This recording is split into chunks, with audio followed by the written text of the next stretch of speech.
Di tengah sorotan publik soal kasus ijazah Jokowi, politisi Partai Demokrat melontarkan sindiran soal ada orang yang tidak mau tunjukkan ijazah aslinya dengan membandingkan sikap berani Hakim MK Arsul Sani. Lalu adakah muatan politis di balik sindiran Partai Demokrat ini meski tak menyebut siapa sosok yang dimaksud? Kita bahas bersama anggota Majelis Tinggi Partai Demokrat, Syarif Hasan. Selamat sore Pak Syarif. Selamat sore Mbak, sehat Mbak? Sehat. Ada juga relawan Jokowi dari Projo, Freddy Damanik. Bang Freddy, selamat sore. Selamat sore Mbak Adri. Ya, ada juga analis politik Adi Praitno. Mas Adi, selamat sore. Sore Adri. Ya, saya mau ke Pak Syarif dulu nih, yang lagi hangat-hangatnya Partai Demokrat dibicarakan karena Pak Beni ini menyenggol-nyenggol soal ijazah palsu begitu. Nah kalau gitu pertanyaannya, jadi Pak Syarif sampai sekarang Anda sempat nggak sih nanya Pak Beni kenapa di rapat balik DPR tiba-tiba menyinggung ijazah palsu? Iya, saya pikir tidak perlu ada suatu klarifikasi dari Pak Beni. Karena Pak Beni sudah menjalankan tugasnya dalam bentuk check and balance sebagai seorang anggota DPR tentang bagaimana ke depan bangsa ini. Dan social control, check and balance itu bukan hanya sesuatu yang terjadi dalam di rapat-rapat tentang hal-hal yang menyangkut legislasi, tetapi juga menyangkut diskursus yang ada di masyarakat. Nah, kaitannya apa ini antara check and balance ini dengan ijazah palsu dan kemudian Pak Beni ini berbicaranya pada saat rapat di DPR? Ya, ini Pak Beni kan memberikan contoh. Ya, bagaimana harus menyelesaikan sesuatu yang sangat menjadi diskursus di masyarakat, dan saya pikir itu adalah salah satu masukan yang bagus, ya kan, bagaimana agar bangsa kita ini ke depan yang lebih bagus.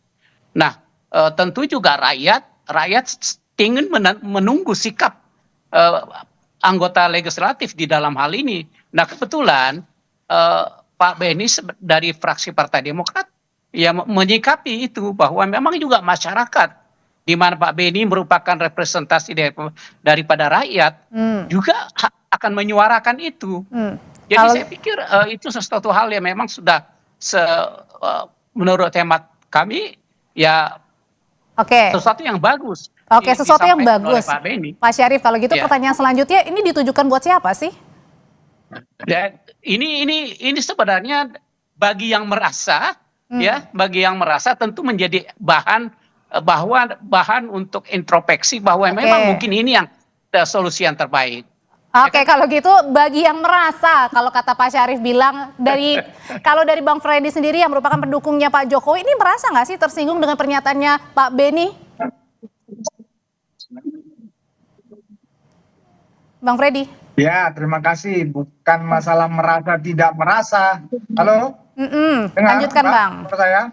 Iya, gimana Mas Freddy? Ya, bukan masalah merasa tidak merasa, tapi publik sudah tahulah siapa yang dimaksud, kan begitu. Termasuk kehadiran saya di sini kan begitu. Sebut saja emang itu untuk menyinggung lah, katakan ijazah Pak Jokowi yang sekarang sedang memang rame di publik.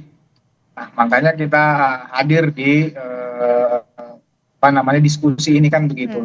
Cuman yang perlu saya sampaikan adalah sebetulnya begitu banyak masyarakat yang mengomentari, menanggapi tentang kasus atau isu ijazah palsu ini kan. Tokoh-tokoh juga begitu banyak. Tapi sebetulnya yang kami sayangkan adalah sekaliber Beni Kaharman, sekaliber Pak Syarif Hasan gitu loh. Kenapa? Yang begitu paham tentang sistem kenegaraan kita gitu loh.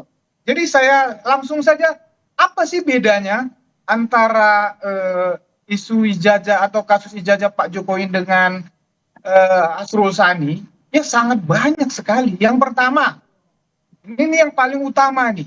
Jadi Arsul Sani tidak ada orang-orang seperti Roy Suryo dan kawan-kawan ini yang konsisten membenci Pak Jokowi, sangat konsisten, ya, sampai mencari tempat KKN, ya, meributi satu kampung, mencari tempat tempat pemakaman Bang leluhur, Freddy. ya, dan lain-lain. Ya, jadi tidak ada sekonsisten ini. Saya nggak tahu nih, Pak Beni dan Pak Sarif ini masuk aliansi para pembenci ini, saya nggak tahu. Apakah karena itu memberikan komen seperti itu? Saya nggak tahu. Oh, jadi maksudnya Tapi Bang Freddy tidak di ada sini yang menuduh dari Partai Demokrat jangan-jangan ini kemudian mendukung Pak Roy atau gimana gitu, Mas Roy? Saya tidak menuduh. Saya mengatakan di Asrul Sani tidak ada orang-orang konsisten pembenci Jokowi yang terus-menerus membenci dan mencari kesalahan. Saya tidak tahu Pak Beni dan Pak Sarif ini berada di aliansi pembenci itu atau Oke, tidak. kita Mereka yang tanyain paling kalau gitu tahu, Pak kan Syarif. itu. Pak Itu Syarif katanya ada di semacam aliansi. ini. Ada di aliansi mana? Membela yang siapa ini, Pak Syarif? Kami membela yang benar dan tentunya berseberangan dengan yang salah, ya kan? Yang benar mana, yang salah mana tuh Pak Syarif? Nah, itu lebih bagus kami pikir, ya, seperti yang disampaikan, kalau memang jalan yang seperti ini sudah ditempuh oleh Pak Asrul Sani tidak bisa ditempuh, sebaiknya tentunya pengadilan lah yang akan menentukan itu, ya kan? Supaya apa? Supaya rakyat ini tidak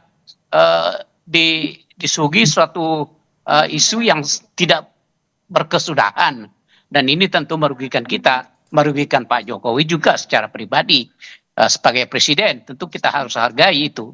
Jadi harapan kami masalah ini cepat berakhir. Dan salah satunya caranya adalah tergantung dari mereka yang terlibat, baik yang dituduh memiliki ijazah palsu, ya kan, ataupun ijazah asli. Tentunya yang paling berkepentingan itu, apalagi sebagai seorang pejabat publik, mantan pejabat publik yang kita segani, ya kan, tentunya kita harus menghargai itu semua. Dan kita rakyat menunggu-nunggu semua itu, ya kan. Rakyat tidak diharapkan untuk menyaksikan sesuatu karena sudah terlalu lama gitu ya, tidak maksudnya Pak Syarif ya. Oke, kalau gitu saya mau nanya ke Mas Adi. Mas Adi, sebenarnya Anda melihat sendiri ini ada unsur muatan politisnya nggak sih ketika politisi dari Partai Demokrat, Pak Beni, dalam rapat bersama dengan, sebenarnya nggak ada kaitan ini dengan guru begitu, tiba-tiba sindir ijazah palsu? Dua hal, Audrey. Pertama, ini kali yang kedua sebenarnya di mana Partai Demokrat itu dikait-kaitkan, ditafsir-tafsirkan, dan dicocok-cocok logikan terkait dengan soal kontroversi terkait dengan ijazahnya Pak Jokowi. Beberapa waktu yang lalu, Pak Jokowi kan memberikan satu statement bahwa gerakan yang mencoba untuk menyebut bahwa ijazahnya Pak Jokowi itu palsu kan, misalnya itu dibackingi oleh orang besar. Di situ kemudian muncul kan statement dari kawan-kawan Demokrat dan meminta kira-kira siapa yang disebut dengan orang besar. Ini kali kedua ketika Pak Beni mengatakan terkait dengan ada orang lain yang tidak menunjukkan ijazahnya, tidak seperti Pak Arsul, Hakim MK yang kemudian sebenarnya melesaikan semua persoalan-persoalan yang terkait dengan ijazah. Jadi ini korespondensi historis jilid kedua sebenarnya, karena persoalan ijazah itu sekali lagi dikaitkan dengan Demokrat. Yang kedua ya tentu ada muatan politiknya. Muatan politiknya adalah supaya persoalan ini cepat selesai. Salah satunya adalah dengan cara mencontoh apa yang dilakukan oleh Pak Arsul Sani yang beberapa waktu yang lalu ada juga di medsos dan di netizen yang menuduh bahwa ijazah beliau itu misalnya tidak benar, palsu. Tapi kan Pak Arsul secara terbuka menunjukkan ke publik dan semuanya clear. Pak Arsul juga tidak mempersoalkan dan tidak membawa ini ke ranah publik, apalagi membawa ini ke persoalan-persoalan hukum. Saya kira itulah yang saya kira kemudian dibaca oleh publik muatan politiknya. Tapi memang Audrey, setiap anggota dewan, setiap politisi misalnya, memang harus kita akui pasti punya concern dan pesan-pesan politik tertentu yang terkait dengan isi yang disampaikan. Bagi saya apa yang disampaikan oleh Pak Beni ini tentu dalam banyak hal kalau kita membaca konteksnya pastinya bicara tentang bagaimana konteks terkait dan dengan Mas Adi kalau gitu, tapi Anda melihatnya apakah ini semakin menguatkan bahwa memang jangan-jangan ada orang yang berada di balik skenario ini nih? Ya, kalau dugaan-dugaan itu kan disampaikan langsung oleh Pak Jokowi. Bung Freddy kan juga berulang kali juga secara terbuka menyampaikan bahwa apa yang dilakukan oleh penggugat Oke. ijazah Pak Jokowi itu tidak lahir dalam ruang hampa, tapi diorkestrasi, ada yang kemudian sedang menggerakkan tujuannya adalah untuk Oke. mendowngrade dan seterusnya. Jadi hal-hal yang semacam ini sebenarnya semakin mempertebal bahwa persoalan ijazah itu adalah sesuatu yang sebenarnya ada desain dan seterusnya dan seterusnya. Itu Oke. kalau menurut pandangan Oke. kubunya Pak Jokowi. Oke, soal ada desain itu Bang Freddy, kalau kita lihat belakangan ini kan ternyata orang-orang di lingkaran Demokrat ini seperti misalnya Mas Denny Indrayana, ada Pak Amir juga ternyata ini membantu begitu ya di balik dari kasus Mas Roy yang sudah ditetapkan sebagai tersangka. Nah, sekarang ada lagi pernyataan Pak Benny di DPR begitu. Nah, pertanyaan berikutnya adalah ini apakah Anda melihat kasus ini jangan-jangan nih sangat kuat unsur politisnya dan benar ada orang besar di balik ini? Ya, jadi memang sejak awal saya mengatakan memang kasus ini ada dua hal. Satu, memang kasus hukum harus diselesaikan secara hukum. Ya, juga memang politis ya. Kalau politis memang juga akan diselesaikan secara politis. Ya, seperti ini narasi-narasi yang dibangun seperti ini. Maka kami selaku pendukung Pak Jokowi juga akan membangun kontra-kontra narasi. Untungnya apa kalau ada benar ada unsur politis, Bang? Ya tentu kan seperti tadi dikatakan oleh Mas Adi, kan ini kan kepentingannya mendowngrade. Ya, per hari ini, ya per kemarin Burhanuddin Muhtadi, ya indikator politik itu 83% loh. Masyarakat Indonesia ini masih menyukai Pak Jokowi. Dan itu modal sangat besar untuk 2029. Ya tadi teman-teman yang disebutkan tadi itu, Hus juga kemarin isu Hus hadir juga untuk menyerang. Jadi memang konsisten, tapi saya sekali lagi tidak menuduh apakah Pak Syarif dan kawan-kawan ini berada di aliansi pembenci Jokowi itu. Silakan saja. Oke, ya, Pak. Ini politik. Gimana tuh Pak Syarif? Katanya bilang ada yang berusaha untuk mendowngrade nih citra Pak Jokowi. Kami tidak pernah memikirkan sejauh itu. Bahkan sebaliknya, berdasarkan historis, justru kami yang sering menjadi korban daripada kebijakan-kebijakan pemerintahan yang lalu. Kami pernah pemerintahan Pak Jokowi maksudnya nih. Kami pernah dibegal, ya. Dan itu yang membegal kami itu ada orang ring satunya Pak Presiden pada saat itu. Dan kami berkeyakinan apa yang dilakukan oleh KSP pada saat itu tidak mungkin tanpa sepengetahuan Presiden. Maaf. Ya. Dan itu juga kami menyadari itu. Dan terus terang saja ya. Jangan-jangan ini ada aroma dendam politik, Pak Syarif? Tidak pernah berpolitik balas dendam. Kami menghormati, ya kan? Dan alhamdulillah kami bisa selamat. Sekali lagi kami katakan kami selamat. Oke. Dan kami tetap berpolitik santun. Pak Syarif. Kami bukan ya. Bagaimana Mbak? Iya, tapi kan apakah ini jangan-jangan orang menduga-duga jangan-jangan ada unsur dendam politik nih, apalagi dengan masuknya tadi ya Mas Denny Indrayana. Kami tidak pernah dendam, justru itu kami mengatakan silahkan disudahi. Kami hanya menginginkan agar persoalan ini bisa berakhir, jangan sampai tidak berkesudahan dan itu merugikan masyarakat tentunya. Kami hanya menginginkan itu dan kami memberikan mendukung salah satu solusi. Solusinya adalah meniru apa yang disampaikan oleh Astros tadi. Oke, tuh Bang katanya. Atau kalau tidak, ya. Iya. Atau kalau tidak, ya kan?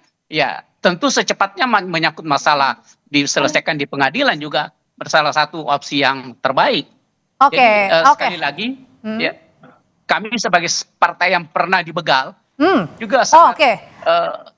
Ya. Oke, berkaitan dengan tadi ada lebih dari 2 kali nih atau 2 kali tadi Pak Syarif mengatakan soal mengungkit lagi masalah lama soal Partai Anda yang pernah dibegal di zaman pada saat Presiden Jokowi. Kalau gitu Bang Freddy singkat aja, apakah ini Anda juga melihat ada roman-romannya? Jangan-jangan ada apa nih? Ada dendam di balik ini atau gimana? Ya, jadi ini bukan masalah dendam. Dari politik itu ya memang bukan hitam putih, tetapi lebih kepada 2029 tentunya yang saya sampaikan tadi. ya lebih kepada 2029. Masih lama Ya, 2029 yang artinya apa, Bang? iya masih lama, justru itu mulai sekarang di downgrade terus, dan itulah justru yang disampaikan oleh Pak Sarif tadi menunjukkan bahwa memang ya posisi politik Partai Demokrat ya dengan Pak Jokowi memang sejak dulu beliau menggambarkan memang ya tarik ulur ada baik, ada buluk dan tapi kalau ijazah ini saya melihatnya memang konteksnya kalau secara politik memang untuk 2020. Oke, kalau gitu kok ada dugaan ada konteksnya ini di 2029 padahal masih lama. Mas Adi, singkat aja, emang ada benar kaitannya dengan 2029? Ada apa sih ya, di 2029? Saya kira memang argumen itu selalu diamplifikasi oleh para pendukung Pak Jokowi. Ini adalah semacam operasi politik untuk merusak reputasi Jokowi yang dinilai masih punya pengaruh dalam politik. Tapi Audrey, satu hal ya. Jadi pernyataan politisi Demokrat Pak Beni itu sepertinya kan kalau kita mau jujur bebas sebenarnya untuk mengomentari sesuatu yang saat ini sedang viral dan sedang happening supaya semua persoalan ini selesai dan tuntas. Tapi kan ada efek sampingnya ketika Pak Beni menyatakan itu, ya para relawan politik seperti Projo ini menganggap ini jangan-jangan ini mau ikut campur, ikut terlibat atau ikut bagaimana memberikan komentar-komentar. Maka tadi Bung Freddy itu mengatakan jangan-jangan ini Bang Syarif, Partai Demokrat, Bang Beni berada di pihak mana nih? Kira-kira begitu, Audrey. Padahal bagi saya banyak sekali politisi yang bicara tentang kisruhan ijazah ini yang sebenarnya hanya ingin bagaimana persoalan itu selesai tuntas dan secepatnya. Sudah kita tangkap kalau gitu. Terima kasih Mas Adi, Pak Syarif, terima kasih Bang Freddy, terima kasih. Selamat malam. Terima kasih Mas.